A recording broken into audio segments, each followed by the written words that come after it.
PDIP pecah.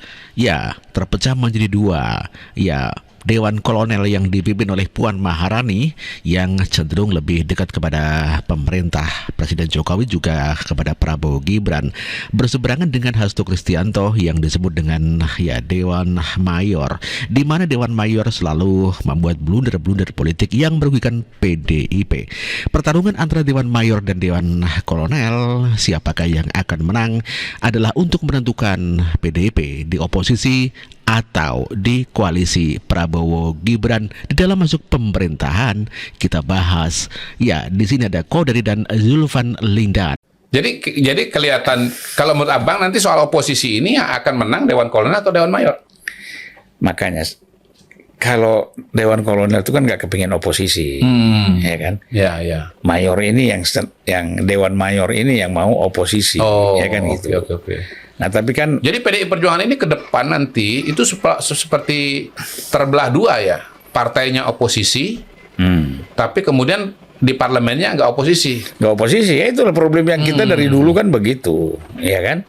Nah jadi kalau kita lihat langkah-langkah yang diambil satu sisi oleh Mbak Puan CS ya, ini kan lebih koordinatif, ya lebih koordinatif dengan presiden terpilih sekarang. Ya otomatis juga dengan Pak Jokowi. Iya. Nah, sementara di sini satu sisi Hasto ini kan menyerang terus, Iya, betul. ya kan? Betul. Ganjar Mahfud yang udah slow, udah tenang, dia nyerang terus. Dia nyerang terus. Ini agenda sendiri nih.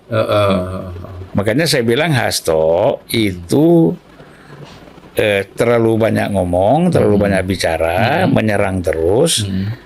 Ya akhirnya kan dia yang berpesta itu kan, dia yang berpesta, dia yang harus cuci piring dong. Iya. Dia yang bikin pesta, dia yang harus cuci piring. Jangan aja orang lain rame-rame cuci piring. Iya. Tapi balik lagi Bang ya, kita ke Wayan Koster ya. Menurut saya Wayan Koster dan Ganjar Pranowo itu bisa jadi contoh yang sangat baik loh. Kalau ngikutin keputusannya atau sikapnya Sekjen, ujung-ujungnya masuk jurang Bang. Iya. Ya kan Ganjar kalah, angka cuma 16,5%. Iya. Wayan Koster sekarang juga stres. Kalau maju lagi takut kalah, kan sampai harus minta maaf. Menurut saya pernyataan Koster itu penting sekali loh. Iya. Pernyataan Wayan Koster itu kan seperti mengatakan ya saya salah ikut Sekjen gitu. Dan terakhir menurut saya ada blunder paling besar dari PDI Perjuangan Bang.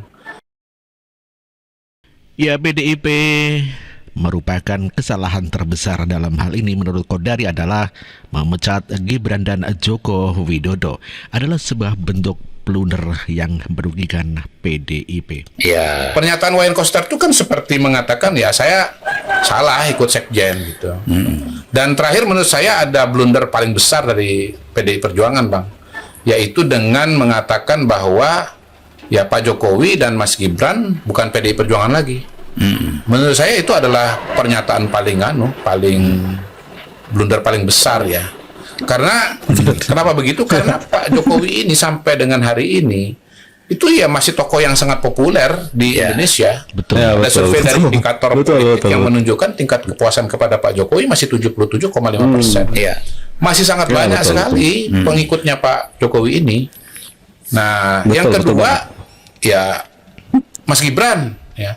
Mas Gibran ini kan orang muda, anak muda, mendatangkan pemilih muda. Ya. Kedepannya dia akan wapres 2 kali. Kemudian bisa jadi presiden, potensial jadi presiden 2 kali juga.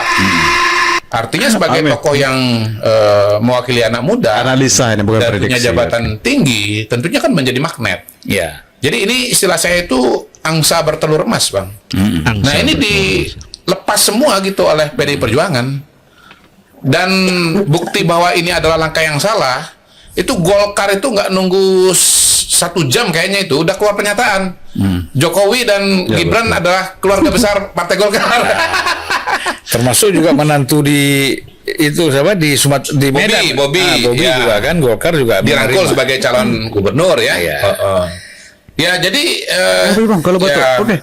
menarik sih melihat Ya. melihat sikap PDI Perjuangan ke depan ini dan langkah-langkah politiknya. Sampai sejauh ini kan kalau kita lihat yang diambil itu salah langkah. Kalau istilah saya dengan teman-teman di Total Politik itu ibarat balapan mobil rally Dakar ini teman-teman di PD Perjuangan ini nyampe Nyasar. di Kairo, bukan di Dakar gitu. Nah, tapi kemudian menyalahkan supir-supir yang lain. Kok dia sampai di Kairo lah? Dia yang nyetir sendiri kok bagaimana? Dia yang nyasar sendiri, masa yang disalahin mobil yang lain? Yang lain sampai di Dakar. Paris Dakar. Paris Dakar, Terus Bang. mabuk lah, Bang. Sekarang namanya bukan Paris Dakar lagi ya. Apa dong, Bang? Oh, Dakar Rally udah nggak pakai Paris lagi ya? Iya. Garis startnya dari mana? Nggak mungkin. Kalau di Amerika Selatan itu kan benua yang berbeda. Coba Kalau cek Paris kalau Dakar. Paris Dakar itu kan dari Eropa menuju ke Afrika. Iya. Itu, Bang. Jadi melintasi menuju Afrika. Cuman namanya bukan Paris Dakar lagi sekarang. Tapi kan begini, Bang, ini Race, sekadar ilustrasi aja. Kita kan nggak fokus kepada Ya, betul, acara betul. lombanya. Ya. Cuma ilustrasi aja yang sudah dikenal oleh orang. Kenapa Rally Paris Dakar itu sangat terkenal? Karena waktunya panjang, Ya. tantangannya sangat besar, medannya sangat berat, gitu. Saking beratnya medan, ya kita bukan bicara pemenang. Kalau lu nggak bisa baca peta, lu salah strategi, lu nggak nyampe ke Dakar, nyasar ke Kairo, gitu. Nyasar Ya, masuk betul. lubang, Menyasar masuk lubang, ya kecelakaan, ketimbun pasir, ketimbun pasir, ya kan, kecelakaan, Ngambek nyalain orang. bisa mengalami injury, gitu, Bang. Ya. Itu ilustrasi yang. Nah, saya lihat ini setelah nyampe di Kairo ya bukan malah bablas. Nah, balik lagi kalau teman-teman Total Politik ini nyasarnya bukan lagi ke Kairo, mental jauh sampai Korea.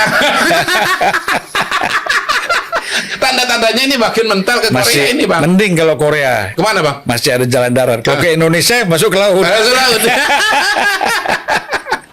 Ya, jadi Paris Jakarta dong, Bang. jadi kalau Golkar itu dalam bermain politik cerdas ya. Iya. Nah, mereka ahli betul lah. Heeh. Ya, ini kan bukan persoalan politik, ini kan bukan persoalan nekat-nekatan, Ya. ya kan? Ya. Politik ini Ya, kan betul, bukan persoalan berani atau enggak, Maksud Abang partai yang satu lagi itu karena nekat-nekatan gitu. nekat, berani atau tidak kan gitu. Politik ini antara pinter sama bodoh aja. Gimana, Bang? Nah, jadi Golkar ini pinter. Pinter. Mau orang bilang Jokowi apapun dijelekin orang, Gibran kayak Iya. si terus menantu di siapa namanya, yang Iya. di Medan ini, Bobby. Bobby dan lain-lain. Iya. Buat kita yang penting kita kan menang. Iya, dia lihat fakta dan realita. Iya, betul. Masyarakat mendukung Pak Realita. Jokowi dong. Iya. Realita Sama saja aja. orang ngeritik Realita PSSI di ada lapangan. sebagian orang. Wah, ini kan kita kan sekarang banyak pemain-pemain dari luar. Iya, ya kan? Iya kan? Nyatanya menang. Kita kan mau menang.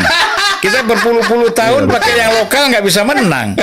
Kita ambil dari Belgia, dari Italia. Berebut bola dengan pemain lawan kalah karena posturnya kalah jauh. Lawan Saudi 4-0 Iya, atau 7-0, iya. pokoknya besar lah kita. Belakangan, Bang, di titik nadirnya kita itu Indonesia lawan Timor Leste aja kita kalah, Bang. Kalah. Oke, ini Lawan bicara timnas Laos, kita. Bang. Oke. Kalah juga, Bang. Belum lagi lawan Jahe, Bang. Ya. Itulah analisa Kodari dan Zulfan Lindan yang mempersoalkan mengenai PDIP kenapa sih memecat Gibran dan Jokowi adalah sebuah blunder sekali, di mana sebetulnya adalah angsa bertelur emas yang merupakan tokoh yang sangat populer dan tentunya ya akan sangat menang di dalam segala medan pertempuran dikarenakan sangat populer dan disegani dan disukai dan dicintai oleh rakyat Indonesia. Ya, tentu rugi besar PDIP telah membuang keduanya. Dan hal ini dikarenakan ada dua kubu di PDIP, di mana kubu mayor yang diketuai oleh Hasto dan kawan-kawan dan kubu Dewan Kolonel yang diketuai oleh Puan dan kawan-kawan. Sedangkan Puan sendiri ingin bekerja sama atau berkoalisi dengan Prabowo Gibran, tentunya juga mengharapkan untuk menjadi ketua DPR lagi. Namun demikian Hasto menjadi penghalang bagi kubu PDIP untuk masuk di dalam koalisi Prabowo Gibran. Maka ya tentu tinggal kuat-kuatan saja. Namun demikian kelihatan Harald Hasto itu lebih cenderung untuk percaya atau dekat dengan Ibu Megawati yang cenderung untuk menjadi oposisi. Sedangkan Puan ingin berkoalisi dengan Presiden terpilih Prabowo Subianto. Kita lihat perkembangan perpolitikan yang akan datang lagi. Oke bro, makasih.